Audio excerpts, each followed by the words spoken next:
It's your boy Brooklyn's finest, the New York Giant, God's favorite DJ. If you take your time and say your prayers, he will tell you I am his favorite DJ, Clark Kent, the ATF General. ATF General. Are you paying attention to the life files? Holla. Let's get it.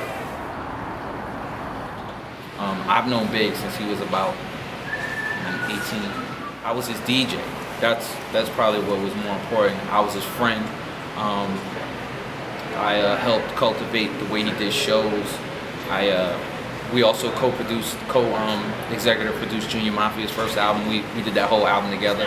We just tried to build the Junior M.A.F.I.A brand together, along with along with Just, along with a couple of other people, Daddy of Sonic and Jacob York. We put that project together. And but the musical part of it was me, and making sure that everything else was right was big.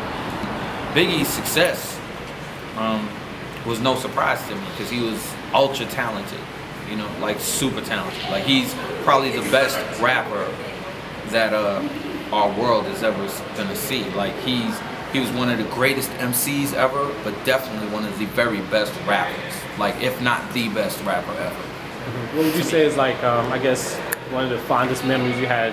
When we went on the road the first 2 times, the jokes, and one of the fondest things was trying to make him think Jay was a good MC. Wow. And he was like, yeah, he's alright. And I was like, nah, son, dude is incredible.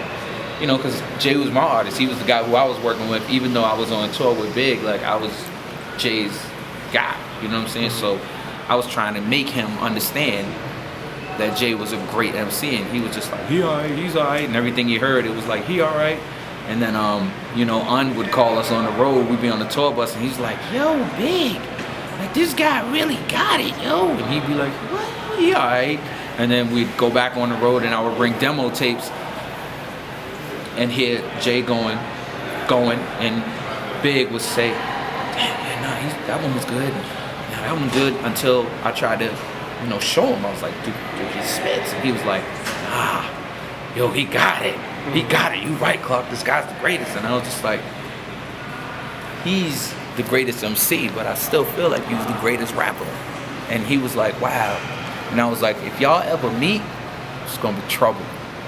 And those times of just, you know, trying to cultivate him on this guy and still being on the road and learning how to do shows properly with him, and going to places like Minneapolis, and he hates a record that he has to perform, and when he gets on it, he says, take it off, and the crowd's going crazy, and I'm going, I told you, you gotta perform this record. And we're in mid-stage, and the crowd's booing him because he doesn't want to do the record. You know what I'm saying? Those times were like the greatest, just being around this hilarious guy who cared about his crew. Mm-hmm. You know what I'm saying? And it was just fun. Like, he didn't even call me Clark. I didn't call him Big. You know what I'm saying? I called him C-Dub. He called me something. He called me the R.